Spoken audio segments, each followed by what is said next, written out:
Hello there, dear friends. My name is Eulalia Rose Thorne, and I am 71 years old.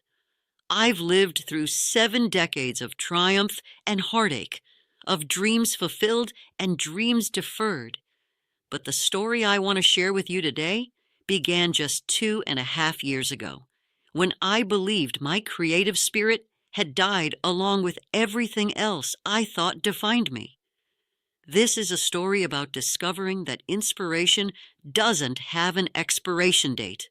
It's about a retired art teacher who thought her hands had forgotten how to create beauty, only to learn that sometimes our greatest masterpieces emerge from our deepest struggles. Most importantly, it's about how the canvas of life always has room for new colors, even when we think we've used up all the paint. But before I begin, let me tell you what this story is truly about. It's about the miraculous transformation that can occur when we stop seeing ourselves as finished products and start recognizing ourselves as works in progress. It's about how loss, rather than ending our story, can become the catalyst for the most meaningful chapter we've ever written. It's about discovering that the skills we've accumulated over decades, the wisdom earned through joy and sorrow, and the deep empathy born from our own struggles can become the foundation for contributions we never imagined possible. Most importantly, this is a story about how creativity, true, soul-deep creativity, doesn't diminish with age. If anything, it deepens, becomes more authentic, more urgent, more willing to take risks, because we understand, perhaps for the first time, how precious and fleeting the opportunity to create truly is. My story truly begins on a gray Thursday morning in February, 2.5 years ago. I remember it was Thursday because that's when the mail comes late on Birchwood Avenue. And I had been waiting by my front window for 3 hours, not because I expected anything important, but because watching for the mail carrier had become the only structure left in my days. The morning light filtered through windows that I hadn't bothered to clean in months, casting pale rectangles across hardwood floors that once gleamed from Beau's meticulous care. Everything in the house seemed to exist in slow motion, as if grief had altered the very physics of my world. The grandfather clock in the hallway that had marked time for our entire marriage now seemed to tick more slowly, each second stretching into an eternity of silence. My husband Beauregard, Beau to everyone who knew his generous heart and booming laugh, had been gone for 10 months by then. 10 months since the cancer finally claimed him, after a 2-year battle that had consumed our retirement savings, our carefully laid plans, our shared dreams of travel and grandchildren, and growing old together in the garden we had cultivated for 4 decades.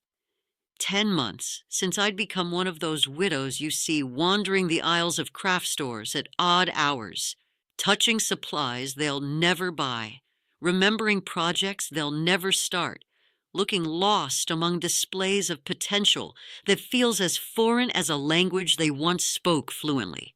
The house felt not just empty, but somehow larger than it had been when Beau filled it with his presence.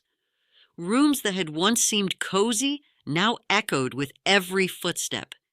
The kitchen table, where we had shared nearly 17,000 breakfasts together, now seemed vast and accusatory, its polished surface reflecting my solitary coffee cup like evidence of failure. Every corner held memories. The reading nook, where Beau would fall asleep over his mystery novels, his favorite armchair, positioned to catch the afternoon light, the bathroom mirror that had reflected our morning conversations for 47 years, but also held a silence that seemed to grow heavier and more oppressive with each passing day. Our children, bless their hearts, were living their own complex lives in distant places, carrying their own versions of grief while trying to manage careers, relationships, and responsibilities that left little room for extended worry about their aging mother. Our daughter, Imogene, lived in Portland, with her environmental consulting firm and her partner Elena, building a life that barely had room for lengthy phone calls, let alone visits to a grieving mother who seemed to have forgotten how to engage with the world. They were good to me, calling every Sunday evening, sending care packages and cards. But I could hear the helplessness in Imogene's voice when she asked how I was doing, and I could only respond with variations of fine or managing. Our son Cornelius was stationed overseas with the military, managing international crises I couldn't begin to understand, while trying to raise twin boys with his wife Sarah in a country where English was a second language and video calls were frequently interrupted by time zone confusion and poor connections. He sent emails when he could, photos of the boys playing soccer or learning to ride bicycles, updates about his work that were carefully edited to remove anything that might cause me additional worry. But I could sense his frustration at being unable to help, his guilt at living his life, while mine seemed to have ground to a halt. They called when they could and visited when possible, but I could hear the helplessness in their voices, the careful way they spoke to me as if I might break at any moment. They wanted to help, but they also had their own complex lives to navigate, their own challenges and responsibilities and dreams to pursue. And I refused to become another problem they needed to solve. I had spent 47 years being part of a team, sharing burdens and joys, making decisions together, facing challenges as a united front. The idea of becoming a burden to my children, of transforming from a source of support into someone who required constant care and attention, felt like a betrayal of everything I had tried to teach them about independence and resilience. That Thursday morning, as I watched Mrs. Pemberton from next door struggle with her garbage cans in the wind that always seemed to howl down Birchwood Avenue on trash collection days, I realized with a shock that I hadn't spoken to another human being in 4 days. 4 entire days had passed without a single conversation, without the basic human exchange of words and ideas that had once been as natural and necessary as breathing. The mailman had waved on Monday, and I had waved back, but that hardly counted as human connection. The checkout clerk at the grocery store had asked if I'd found everything I needed on Tuesday, and I had mumbled my thanks. But our interaction had lasted perhaps 30 seconds and involved nothing more meaningful than a commercial transaction. I made myself a cup of coffee, the same French roast Beau and I had shared every morning, purchased now in smaller quantities because I couldn't bear to throw away what I couldn't finish, and sat at the kitchen table with the morning newspaper spread before me. The headlines blurred together, political scandals I no longer cared about, international conflicts that seemed to happen in a different universe, local events that were meant for people who still participated in community life. I couldn't focus on any of it. The world was moving forward, spinning on its axis, conducting its daily business of living and growing and changing, while I remained frozen in place like a photograph from a happier time. I had become a spectator to my own existence, watching life happen around me without feeling any obligation or desire to participate. That's when I noticed a small article buried on page 6, tucked between an advertisement for a furniture sale and a notice about changes to the city bus schedule. Community Center seeks art instructor for senior program. Share your passion with fellow artists. No formal teaching credentials required, but experience preferred. Flexible scheduling, supportive environment. Contact Meridian Community Center for details. I stared at that article for what felt like hours, reading and rereading the words as if they might change or disappear if I looked away. The phrase, share your passion, seemed to mock me. What passion? The phrase, fellow artists, felt like a foreign concept. I hadn't considered myself an artist in over a year, hadn't touched a brush or sketched a single line since the final days of Beau's illness, when art had seemed not just irrelevant, but somehow insulting in the face of real suffering and loss. Part of me wanted to clip out the article, maybe even call. There was something appealing about the idea of structure, purpose, human connection. The part of me that had spent 38 years inspiring teenagers to see beauty in unexpected places, to express themselves through color and form, to find their own unique voices in the vast conversation of human creativity, whispered that maybe this was exactly what I needed. But another part of me, the louder, more insistent voice that had been growing stronger with each passing month of isolation, reminded me that I had nothing left to offer. Who was I to teach art when I couldn't even find the motivation to pick up a brush? When the very sight of my abandoned studio filled me with a crushing sense of failure and loss? When I had let my own creative spirit wither and die along with everything else that had once defined me as a complete person, I folded the newspaper carefully and placed it in the recycling bin beside the kitchen counter. But that brief spark of possibility lingered like the afterimage of a bright light. Even as I went about my minimal daily routine, washing my single coffee cup, making my solitary bed, staring at afternoon television programs that seemed designed for people who had given up on meaningful engagement with life, that advertisement haunted my thoughts. 3 weeks passed, and that article became an unwelcome but persistent presence in my mind. Every time I walked past the basement door that led to my abandoned studio, every time I saw one of my former students at the grocery store who would light up with recognition and tell me how much my classes had meant to them, every time I caught myself automatically analyzing the play of light across my kitchen wall out of pure habit, I thought about those words: share your passion with fellow artists. The basement door had become a particular source of torment. For 30 years, that door had been the portal to my sanctuary, the space where I retreated to create, to experiment, to lose myself in the meditative process of mixing colors and applying paint to canvas. Now it stood closed like a sealed tomb, and I couldn't bring myself to turn the handle and confront the evidence of my abandoned life. But the memories leaked out anyway. I would remember the north-facing window that provided perfect natural light, the old wooden easel that Beau had built for me in our second year of marriage, slightly wobbly but perfectly suited to my height and working style. The dozens of canvases stacked against the walls, some finished masterpieces I had been proud to display or give as gifts, others experimental failures that had taught me valuable lessons about color theory or composition. I remembered the smell of linseed oil and turpentine, the satisfying weight of a fully loaded brush, the almost mystical moment when disparate colors would suddenly resolve into exactly the effect I had been trying to achieve. I remembered the meditative quality of detailed work, the way hours could pass without notice when I was fully absorbed in the process of creation.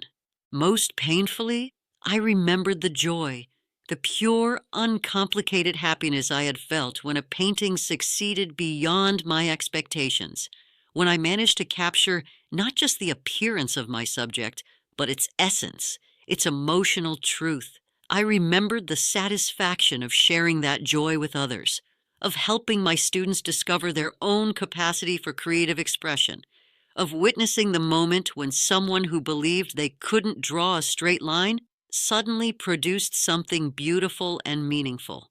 All of that seemed not just lost, but irretrievable.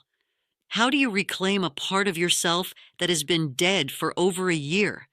How do you resurrect passion when you're not sure you remember what passion feels like? Finally, on a Monday morning when the loneliness felt particularly suffocating, when I realized I had been talking to myself out loud just to hear a human voice in the house, I surprised myself by walking to the kitchen drawer, where Beau used to keep important phone numbers and emergency contacts.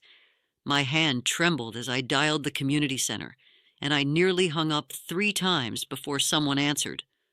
Meridian Community Center? This is Persephone speaking. How may I help you today? The voice was warm and energetic, with the kind of natural enthusiasm that suggested its owner genuinely enjoyed helping people. I found myself momentarily speechless. When was the last time someone had asked how they could help me? When was the last time I had called anywhere seeking something other than basic services or information? "Hello," I said, my voice barely above a whisper and rusty from disuse. "I'm calling about the art instructor position for seniors." "Oh, wonderful!" Persephone's enthusiasm was infectious and slightly overwhelming. "We've been looking for the right person for months. Are you an artist yourself?" The question hit me like a physical blow. Was I an artist? I used to be. I had been, certainly, for most of my adult life. But could someone who hadn't created anything in over a year still claim that identity? Did talent have an expiration date? Did creativity die if you didn't use it regularly? I was. I said carefully. I am. I was a high school art teacher for almost 40 years, but I haven't been creating much lately. There was a pause, and I wondered if she was reconsidering. Maybe they needed someone more current, more active, more confident than a grieving widow who couldn't even enter her own studio. Sometimes the best teachers are those who understand the challenges, Persephone said gently. Artists go through periods of struggle, of doubt, of creative block. That experience can make them more empathetic instructors, more able to help others work through similar difficulties. I felt tears welling up in my eyes. When was the last time someone had spoken to me with such understanding, such kindness without pity? "Would you be interested in coming in to meet with our program coordinator?" she continued. "We can show you the space, introduce you to some of our participants, talk about what the position would involve.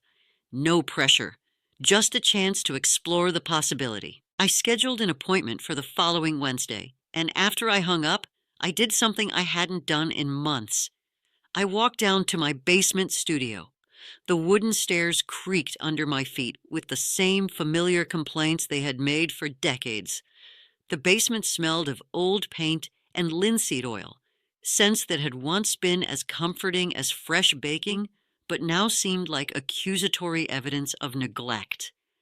I fumbled for the light switch, my hands shaking slightly with nervousness and anticipation. The space was exactly as I had left it over a year ago, like a museum exhibit titled Artist's Studio, circa 2021, abandoned due to life circumstances. Canvases were stacked against the walls, some finished works I had been proud of, others barely begun experiments that had been interrupted by Bowe's diagnosis and never resumed. My brushes stood in mason jars like abandoned soldiers, their bristles stiff with dried paint despite my usual habit of meticulous cleaning after each use. Tubes of paint were scattered across my work table, some squeezed and twisted from years of use, others still pristine and waiting to be opened. The palette I had been using during my last painting session still bore dried remnants of the colors I had been mixing. Ultramarine blue, cadmium yellow, titanium white, now hardened into a search archaeological record of interrupted creativity. But it was the north-facing window that broke my heart. For 30 years, that window had been my connection to natural light, the source of illumination that made accurate color mixing possible. Now it was clouded with dust and grime, filtering the late afternoon sun into a dim, gray approximation of its former brilliance.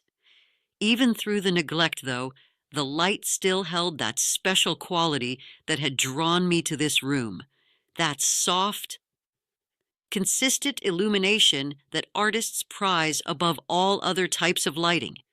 I picked up one of my brushes, a flat number 12 that had been my faithful companion through countless paintings, and held it like I was greeting an old friend. My hand remembered its weight immediately, the perfect balance of wooden handle and metal ferrule and natural bristles. The muscle memory was still there, dormant but not dead. My fingers automatically adjusted to the grip I had perfected over decades of use. Standing there in my neglected studio, holding that familiar brush, I felt something I hadn't experienced in over a year, Not joy exactly, and not confidence, but something that might have been the faintest echo of possibility. Maybe, just maybe, there was still something left inside me that could be awakened. That night, I slept better than I had since Beau's death, and I dreamed in colors for the first time in months.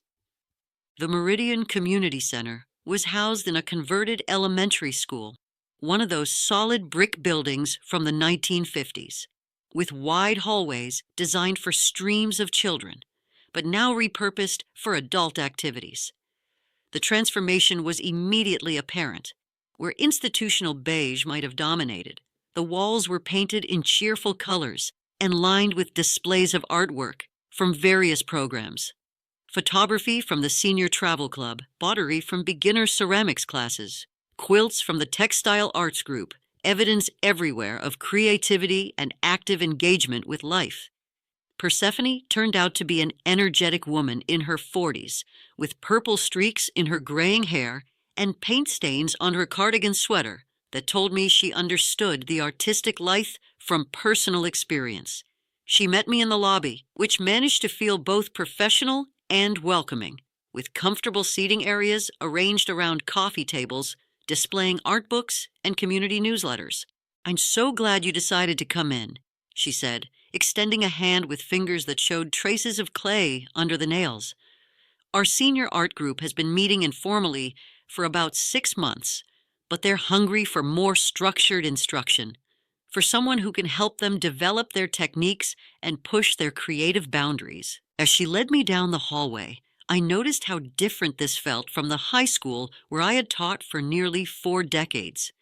There, the energy had been kinetic, sometimes chaotic, full of adolescent drama and the constant buzz of young minds testing limits and exploring identities. Here, the atmosphere was calmer, but no less engaged. Adults moved through the spaces with purpose and consideration, participating in activities they had chosen rather than been required to attend. We passed the ceramic studio where a dozen people were working intently on pottery wheels, their hands muddy and their faces concentrated. Through an open door, I glimpsed a book club discussion where animated seniors were debating what appeared to be a complex novel. From somewhere down the hall came the sound of folk guitar and voices raised in harmony. "We have about 200 active members," Persephone explained as we walked. "Most are retired, though some still work part-time. What they have in common is a desire to continue growing, learning, exploring new interests, or rediscovering old ones. The art group is one of our most popular programs, partly because it's accessible to people with different physical limitations, and partly because creative expression seems to fill a real need for people in this stage of life." Oh, we stopped at a large room with tall windows that had clearly once been a classroom, but had been thoughtfully adapted for adult art instruction. Easels were arranged in a rough circle rather than rows, encouraging interaction and community rather than hierarchical learning. Natural light streamed through the windows, supplemented by full-spectrum bulbs that provided excellent illumination for color work. Several older adults were already working on various projects, some painting, others sketching, one woman working on what appeared to be a detailed pastel landscape. The atmosphere was focused but relaxed. Unlike my high school classroom, where I had constantly battled distractions and managed behavior issues, here the participants had chosen to be present and were genuinely invested in their work. Quiet conversations about technique and subject matter mixed with comfortable periods of concentrated silence. "Everyone," Persephone called out gently, "I'd like you to meet Eulalia Thorne. She's a professional art teacher who might be joining our program." The faces that turned toward me were curious and welcoming, marked by the kind of genuine interest that comes from people who are passionate about their pursuits. I saw immediately that this wasn't a recreational activity for them. These were serious students, regardless of their age or experience level, who were approaching art with the same dedication they had once brought to careers, child rearing, or other life endeavors. But it was one woman in particular who caught my attention. She sat slightly apart from the others, working on what appeared to be a charcoal drawing, her silver hair pulled back in a practical bun, her clothes comfortable and paint-splattered in a way that suggested long hours spent creating. There was something about her posture, her intense focus on her work, that reminded me of my most dedicated students, the ones who approached art not as a hobby, but as a necessary form of expression. More than that, though, her eyes held the same mixture of passion and frustration that I had seen in my own mirror for months. The look of someone who had something important to say, but wasn't sure she remembered the language. "This is Clementine Ashworth," Persephone said, guiding me toward the woman. "She's been one of our most dedicated participants since the program started, though she insists she's not really an artist." Clementine looked up from her drawing, and I could see it was a remarkably skillful portrait of a young girl, full of life and movement, despite being rendered entirely in black and white. The technical execution was sophisticated. She understood proportion, value relationships, the way to use shading to create form and dimension. But more than technical skill, the drawing had emotional depth. The young girl's eyes seemed to hold secrets and dreams. And there was something in the tilt of her head that suggested both innocence and wisdom. "I'm just trying to remember," she said simply, her voice carrying a slight tremor that might have been age or emotion. "Trying to remember how it felt to make something beautiful." Her words hit me like a physical blow because they so perfectly captured my own struggle. For over a year, I had been trying to remember what it felt like to create with confidence, to trust my instincts, to believe that what I made might have value beyond my own personal satisfaction. We talked for a few minutes about her drawing, the technique she was using, the challenges she was facing with getting the eyes to look alive, the way charcoal could be both forgiving and unforgiving as a medium. I found myself slipping naturally into teaching mode, offering gentle suggestions about how to use a blending stump to soften harsh lines, how to reserve the darkest darks for maximum impact, how to think about the drawing as a value study, rather than a reproduction of photographic detail. "You have a real gift," I told her, and I meant it completely. "Don't let anyone tell you you're not an artist." She smiled sadly, and I saw something familiar in her expression. The look of someone who had once believed in her own creative potential, but had been worn down by years of doubt, comparison, and deferred dreams. "I used to believe that," she said, "before everything changed." After touring the facility and meeting several other participants, Persephone and I sat in her small office surrounded by program flyers, volunteer schedules, and photographs of community events. The walls were covered with examples of work from various programs, not the best pieces necessarily, but representative samples that showed the range of skill levels and interests among participants. "What do you think?" she asked. The position would be 3 sessions per week, Monday, Wednesday, and Friday mornings from 9 to noon. The pay isn't substantial, but the impact could be significant. We're also hoping to eventually organize some kind of exhibition of their work, maybe partner with a local gallery to give them a chance to share their creations with the broader community. I thought about Clementine's drawing, about the hunger for creative expression I had seen in every face in that room, about my own empty studio and the brushes waiting in their jars like old friends hoping for reunion. I thought about the possibility of waking up with purpose again, of having somewhere to go and something meaningful to contribute. More than that, I thought about the way it had felt to offer suggestions about Clementine's work, to see the spark of understanding in her eyes when I explained a technique, to remember what it was like to be useful in a way that went beyond basic survival. "When would you like me to start?" I asked. I began teaching at the Meridian Community Center the following Monday, and from the first session, I knew I had found something I didn't even realize I was looking for. The group consisted of 8 regular participants, ranging in age from 62 to 84, each carrying their own story of loss, change, and the stubborn persistence of creative desire that somehow survives every other kind of destruction. There was Obadiah Brewster, a 78-year-old retired carpenter who had turned to watercolors after arthritis made woodworking too painful. His hands, gnarled from decades of precise manual labor, shook slightly when he held a brush, but his paintings had a directness and emotional honesty that more technically skilled artists might envy. His landscapes were sometimes crude in terms of traditional technique, but they captured something essential about the rural Iowa farmland where he had grown up, the vast skies and rolling fields that had shaped his understanding of beauty and scale. Obadiah approached painting with the same methodical patience he had once brought to building kitchen cabinets and bedroom furniture.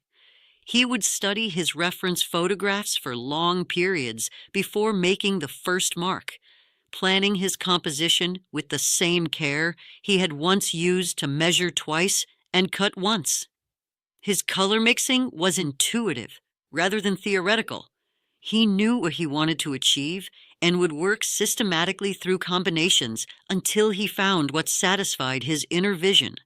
There was Sophronia Tate, a 69-year-old former opera singer whose voice had been damaged by throat surgery 3 years earlier, ending a career that had taken her to stages across the Midwest. Unable to express herself vocally, she had channeled her need for dramatic performance into bold, expressive paintings full of color and movement. Her canvases seemed to vibrate with the energy she could no longer release in song. Abstract compositions that suggested music made visible. Sophronia painted with the same theatrical instincts she had once brought to opera. Her brushwork was bold and confident, and she wasn't afraid of bright colors or dramatic contrasts. Where other beginners might approach painting timidly, she attacked the canvas with enthusiasm, sometimes creating muddy disasters, but just as often producing works of surprising power and sophistication. She painted the way she had once sung, with complete commitment and emotional transparency. There was Zebedee Washington, a 72-year-old retired postal worker who had been secretly sketching the people and places on his mail route for 30 years, never showing his drawings to anyone until his wife discovered them after her death and insisted he share his gift with the world. His observational skills were extraordinary. 30 years of noticing details, of watching human behavior, of seeing the same locations under different lighting conditions and weather, had trained his eye in ways that formal art education might not have achieved. Zebedee's drawings were like visual diaries of community life. He could capture the personality of a house, the mood of a neighborhood, the character of a person in just a few economical lines. His sketches of children waiting for school buses, elderly couples tending their gardens, shop owners arranging their displays, formed a comprehensive portrait of American community life that would have been valuable to social historians. But it was Clementine who intrigued me most, and who seemed to be struggling with the same issues that had paralyzed my own creativity. In our first few sessions, she revealed herself to be remarkably talented, with an intuitive understanding of form and composition that many art students never develop. Her technical skills were strong. She could draw accurate proportions, understood value relationships, had a natural sense of color harmony. Yet she seemed to approach each piece with a combination of desperate hope and inevitable disappointment, as if she was chasing something that remained perpetually out of reach. I would watch her work with intense concentration for an hour, producing something genuinely beautiful, only to step back and shake her head in dissatisfaction. "It's not right," she would say, not able to articulate what was wrong, but certain that she had failed to achieve her vision. "It doesn't capture what I was trying to express." During our second week together, I asked her to stay after the others had left so we could talk privately about her work and her obvious frustration with her own progress. "Tell me about your artistic background," I asked, as she cleaned her brushes with the kind of meticulous care that suggested years of training, or at least serious practice.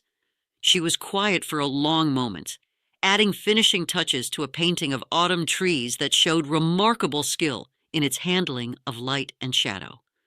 The piece demonstrated sophisticated understanding of color temperature, the way warm and cool colors could create depth and atmosphere. Her brushwork showed confidence and control. By any objective measure, it was the work of a skilled artist.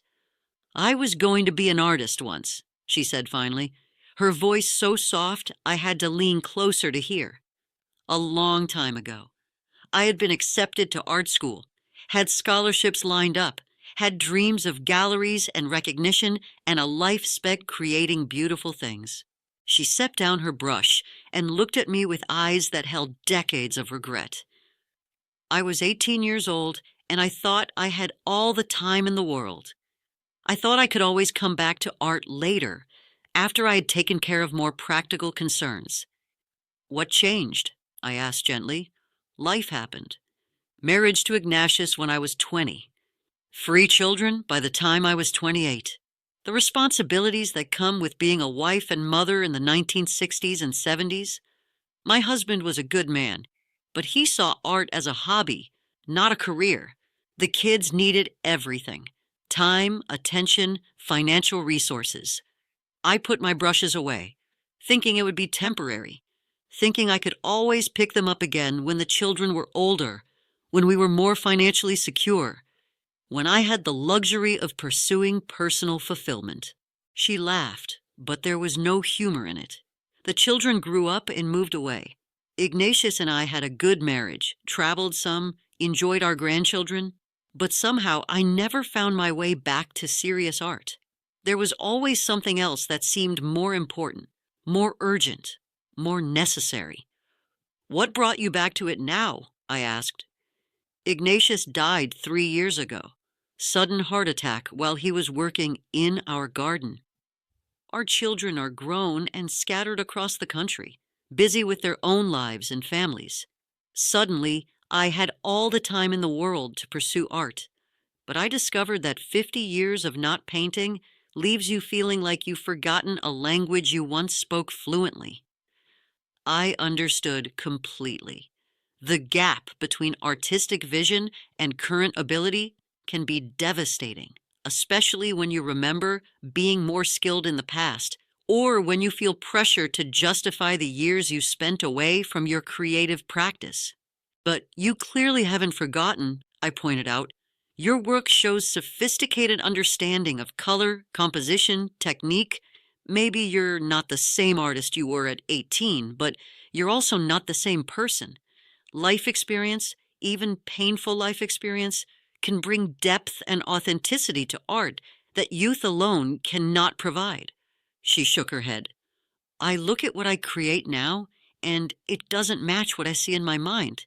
I have this vision of what I want to express, but my hands can't seem to make it real anymore.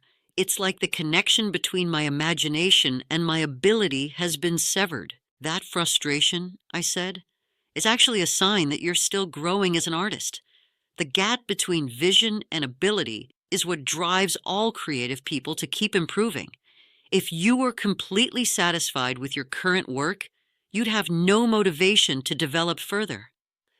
Over the following weeks, I watched Clementine struggle with this concept of artistic growth versus artistic perfection.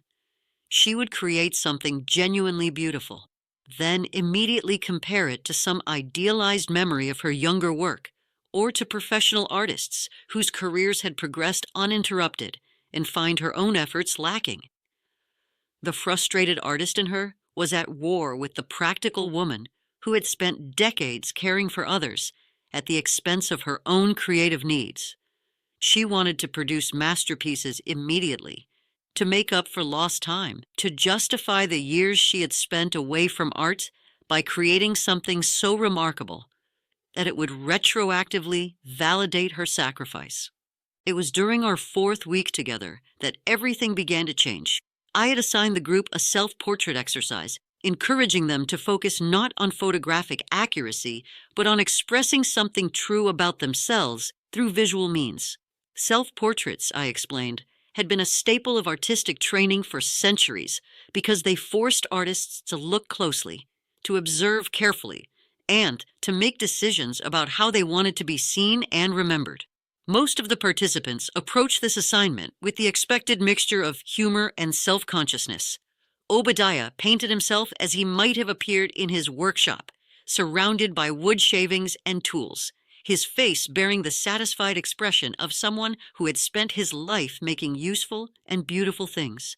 Sophronia created a dynamic self-portrait that suggested movement and energy, her face emerging from swirls of color that seemed to echo the music she could no longer sing. But Clementine seemed paralyzed by the assignment.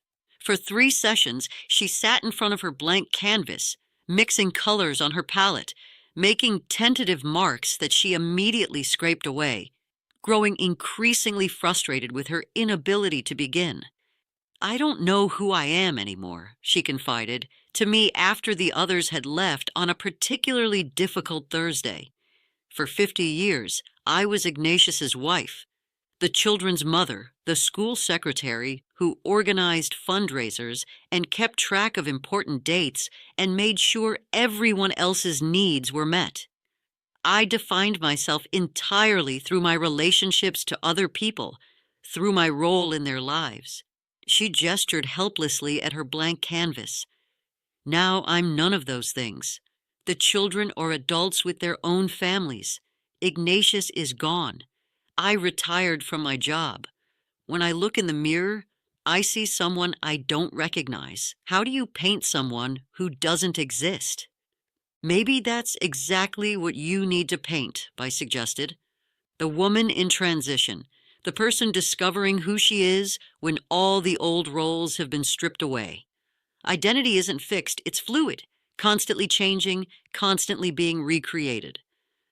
But how do you paint something that has no form, no clear definition? Maybe you don't paint a literal representation.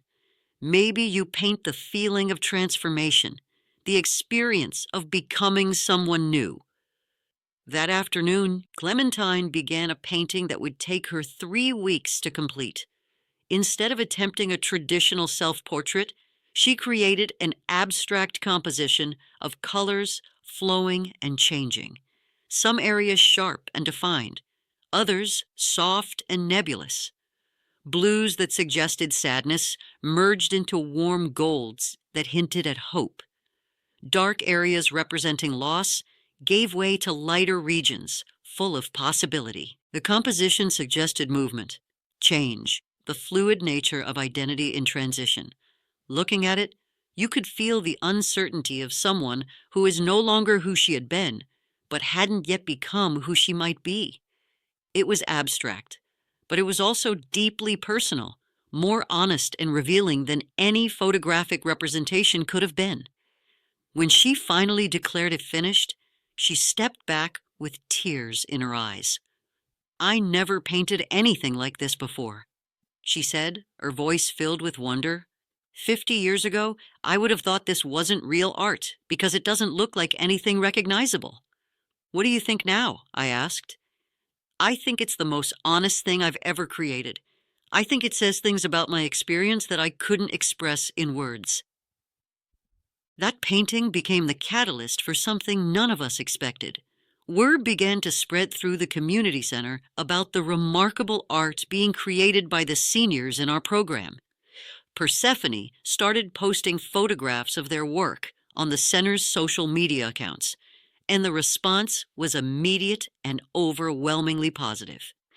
Comments poured in from community members who were amazed by the sophistication and emotional depth of the work being produced. Local artists shared the posts, adding their own commentary about the importance of creative expression at every stage of life. Art teachers from the high school where I had once worked reached out to express their admiration for what we were accomplishing.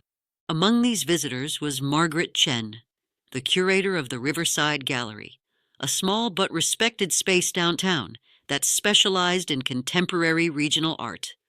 She arrived one Wednesday morning without fanfare, introduced simply by Persephone as someone interested in seeing what we're creating here.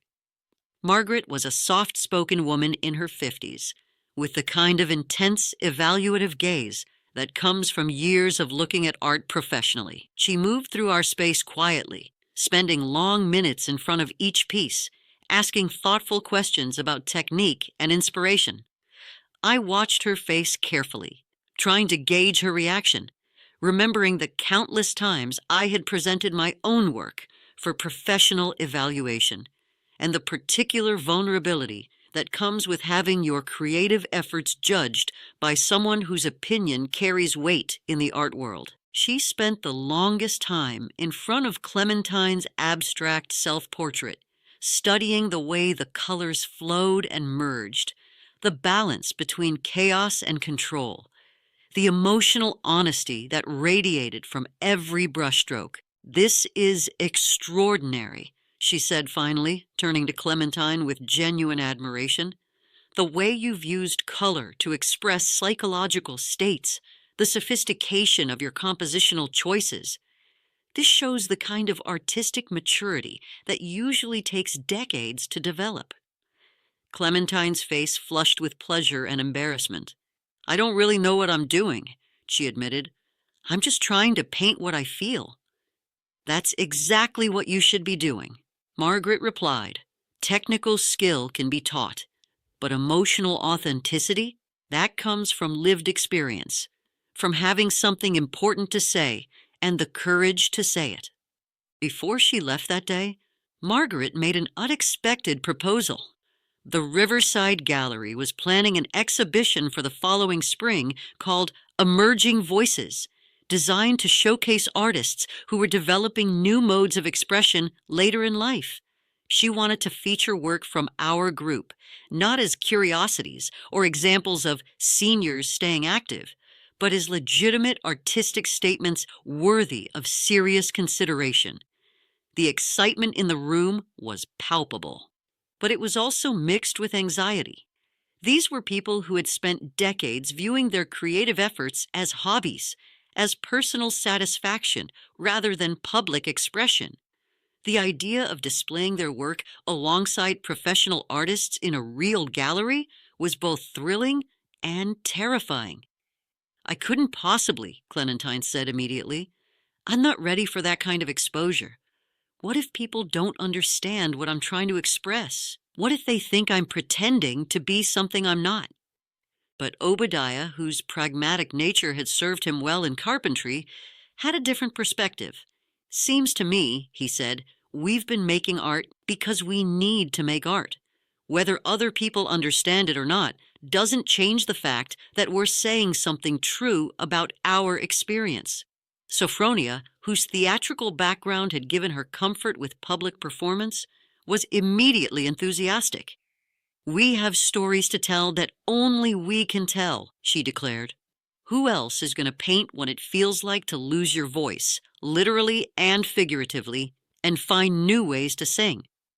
Over the following weeks, I watched my students grapple with this opportunity and what it meant for their identity as artists. The prospect of public exhibition forced them to take their own work seriously in a way that private creation had not required. They began to approach their paintings and drawings with greater intentionality, not because they were trying to please an audience, but because they were finally acknowledging that what they created had value beyond their personal satisfaction. This shift in perspective had an unexpected effect on my own relationship with art. Watching Clementine gain confidence in her abstract expressions, seeing Obadiah's increasing boldness with color, witnessing Sophronia's growing sophistication in translating musical concepts into visual form, all of this reminded me why I had become an art teacher in the first place. It wasn't just about technical instruction or helping people develop skills, though those things were important. It was about witnessing the moment when someone discovers they have something unique and valuable to contribute to the world's conversation about beauty, meaning, and human experience. One evening, after a particularly productive session, I found myself staying late to clean brushes and organize supplies. The building was quiet, Most programs finished for the day, and I had the art room to myself. As I worked, my eyes kept drifting to an empty easel in the corner, the one I had set up for demonstration purposes but rarely used for my own work. For the first time in over 2 years, I felt the familiar stirring of personal creative desire, not the obligation to create lesson plans or demonstrate techniques for others, but the deep personal need to express something that existed only in my own imagination and experience. I found myself mixing colors on a palette, not for any specific purpose, but simply to feel the familiar sensation of paint responding to my brush. Ultramarine blue, the color of deep twilight. Burnt sienna, the color of autumn leaves and weathered wood. Titanium white, pure and full of possibility. Almost without conscious decision, I began to paint. Not a planned composition or a carefully considered subject, but simply the colors and forms that seemed to want to emerge from my unconscious mind. The brush felt both foreign and familiar in my hand, like greeting a childhood friend after decades of separation. What appeared on the canvas was abstract, but emotionally specific. Swirls of deep blue representing the isolation of grief, punctuated by warm golden areas that suggested hope, memory, the persistence of love even after loss. The composition seemed to paint itself, each brushstroke leading naturally to the next, without conscious planning or intellectual analysis. I worked for 2 hours, completely absorbed in the meditative rhythm of creation, before stepping back to see what I had produced. The painting was raw, immediate, obviously the work of someone still finding her way back to artistic fluency, but it was also undeniably mine. Nobody else could have created exactly this combination of colors and forms. This particular visual expression of my unique experience of loss and gradual renewal. Standing there in the quiet art room, looking at my first completed painting in over 2 years, I felt something I had thought was gone forever. Not just satisfaction or accomplishment, but genuine excitement about the possibilities that lay ahead. This was not the end of my creative journey, but perhaps the beginning of its most authentic chapter. The following Monday, I brought my painting to class. I set it up on an easel without explanation and waited to see if anyone would comment. My students had become comfortable discussing each other's work with honesty and insight, but this felt different. Their teacher revealing her own vulnerability, her own artistic struggles and breakthroughs. Clementine was the first to speak. "You painted again," she said simply, but her voice carried a wealth of understanding and approval. "I did," I admitted, "for the first time in over 2 years, and it felt like coming home." "What changed?" asked Zebedee, who had developed a gift for asking the essential questions. I considered this carefully. What had changed was not any external circumstance, but my understanding of what art could be and why it mattered. Watching my students reclaim their creative voices had reminded me that art wasn't about producing masterpieces or achieving professional recognition. It was about the fundamental human need to express interior experience in visible form, to make sense of our lives through the act of creation. "I stopped waiting to be the artist I used to be," I said finally. "I started being the artist I am now." The spring exhibition at the Riverside Gallery exceeded all our expectations. Margaret had curated the show with sensitivity and intelligence, presenting our work not as curiosities, but as legitimate artistic statements.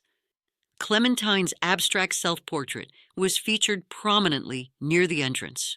Accompanied by a thoughtful artist statement she had written about identity and transformation in later life. Obadiah's watercolor landscapes were grouped together in a way that showed their evolution from tentative first attempts to confident expressions of remembered landscapes. Sophronia's dynamic abstract paintings were displayed where their bold colors and energetic brushwork could command attention and respect. My own painting was included in the show, accompanied by a brief statement about the role of teaching in maintaining creative vitality and the unexpected gifts that come from being open to new phases of artistic development.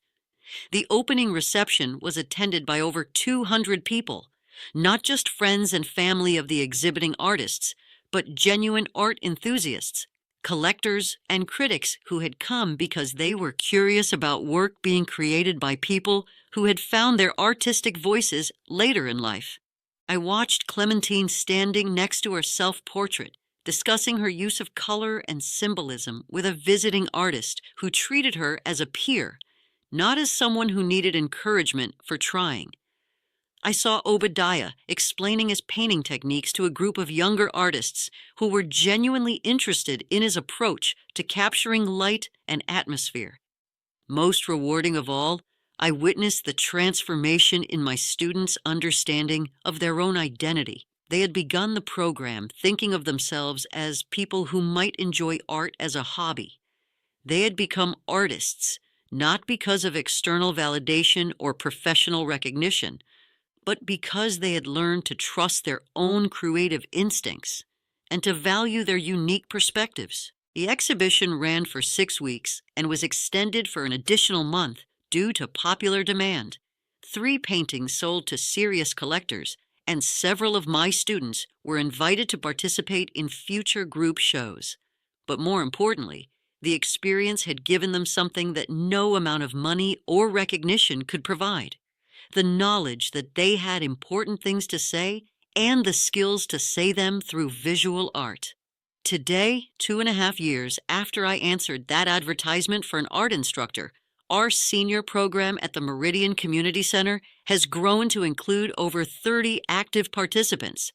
We've outgrown our original classroom and now use the former gymnasium, divided into specialized areas for different media and techniques. Clementine has become our unofficial assistant instructor, helping newer members overcome the same fears and doubts she once faced. Her work has continued to evolve, becoming increasingly bold and experimental as she gains confidence in her artistic voice.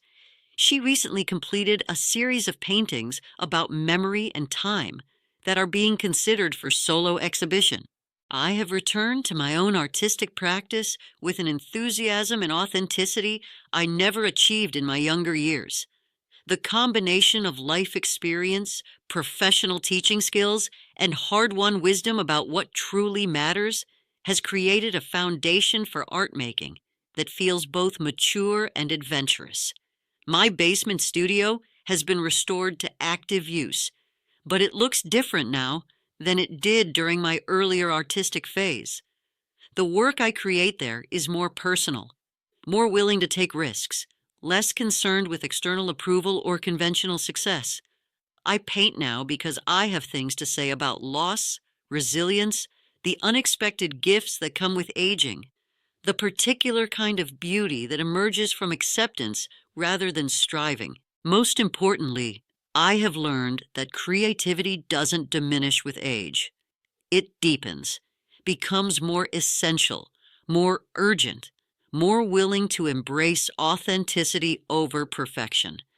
The years I spent away from art, painful as they were, gave me experiences and perspectives that inform my work in ways that youth alone could never have provided. This story began with my belief that my creative spirit had died along with everything else I thought defined me. I was wrong about that, as I have been wrong about so many things. Creativity doesn't die. It hibernates, waiting for the right conditions to emerge again, often stronger and more purposeful than before. The canvas of life always has room for new colors, even when we think we've used up all the paint. Sometimes our greatest masterpieces emerge not from our periods of confidence and success, but from our deepest struggles, our most profound losses. Our willingness to begin again when we thought we were finished. I am 71 years old, and I am still becoming the artist I am meant to be. The best, most authentic work of my life may still lie ahead of me, and that possibility fills me with excitement rather than pressure, with gratitude rather than regret. Art, it turns out, is not about age or timing or perfect conditions. It's about the courage to express what is true, the willingness to keep growing, and the recognition that our unique perspective, shaped by all our experiences of joy and sorrow, is exactly what the world needs to see. The paintbrush in my hand no longer trembles with uncertainty. It moves with the confidence of someone who has learned, finally, that the act of creation itself is the reward, and that it's never too late to add new chapters to the story of who we are and what we have to offer. My name is Eulalia Rose Thorne. I am 71 years old, and I am an artist. Not despite my age, not in spite of my losses, not as compensation for dreams deferred, but because of all these things and more. This is my canvas. These are my colors. This is my time.